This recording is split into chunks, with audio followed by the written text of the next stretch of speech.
लच्छा पराटा जहाँ को आपण मैंने केवल रेस्टोरेंट रे खाई था किंतु आज आम घरे बनैबा से पुणी मैदारे नुहे अटारे।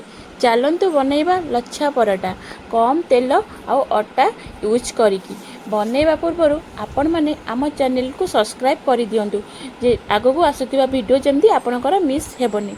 चलतु बनैबा मुझे 300 ग्राम अटा नहीं जाइए से चीनी की गुंड कर दे देइछि आउ स्वाद अनुसार लुण दे देइछि। लुण आउ चीनी की देकी ताको अटारे भल भाव में मिक्स करदबा। तापर आम से किसी अल्प अल्प पानी दे ताको भल भाव में चकड़िबा। भल भाव में चकड़ी गोटे सुंदर कौलिया डोटे प्रस्तुत करवा।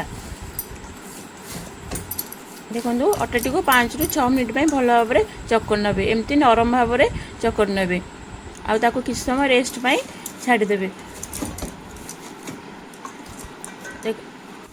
चलतु आम गुला बनैबा। देखो मुझे साइज गोटे बड़ गुलाटे नहीं जाइए बेलिबा। देखो आपन टिके मोटा करी ताकू बेलिबे।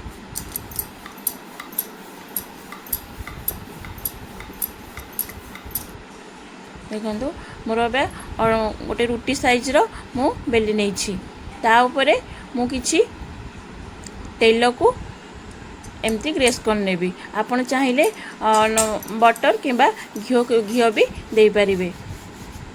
एमती तेल को भल भाव में दे साइला परे ता उपरे किछि सुखा अटा को एमती छिंची नेबी जो फल कि लेयर गुड़ी को भल भाव में जना पड़ो। आमर लच्छा पराठा रे लेयर गुड़ी को भल भाव में जना पड़ो। आपड़ एमती स्प्रिंकल करने अटा गुड़ को एमती आपड़ ताको फोल्ड करने। देखो जमती मुझे फोल्ड करमती ही फोल्ड धीरे धीरे प्रेस करी फोल्ड करने।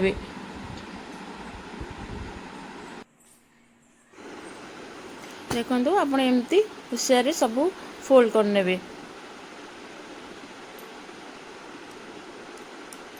देखो एपट सेपट करी आपड़ फोल्ड करने। आप प्रथम फास्ट जदि करमती करेंगे।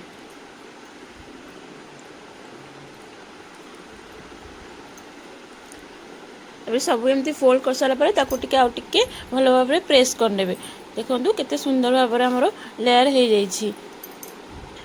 ताको एमती एमती धीरे धीरे करी प्रेस करी आप एमती टिके टिके भिड़े। बेसी जोर भिड़े ना आमर अटाटा छिड़ीज। देखो एमती करी टाणिबे। तापर एमती धीरे धीरे फोल्ड करने। देखो केते सुंदर भाव में आमर फोल्ड हो गला। एमती ताको आउ टिके एमती प्रेस करने। देखो लेयर गुड़ भल भाव में जना जाउछि। चलतु आम एबे बेली नवा।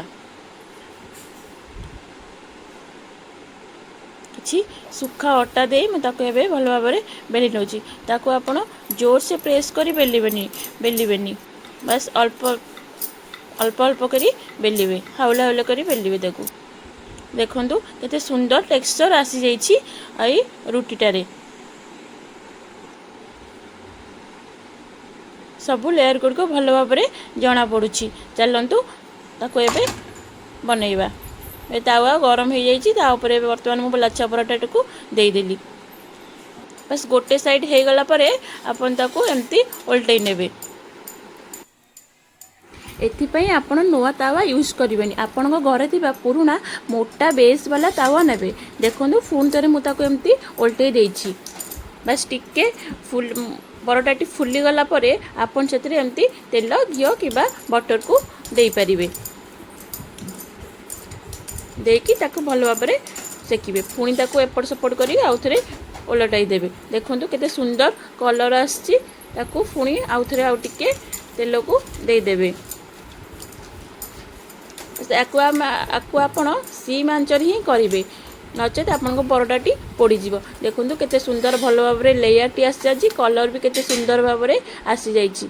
देखो जदि आपण मानक आम रेसिपीटी भल लगी ताले घरे बनातु आ केमती लगे आसिक आमको कमेंट रे जनातु and like share and subscribe कर दिंतु। रही जय जगन्नाथ।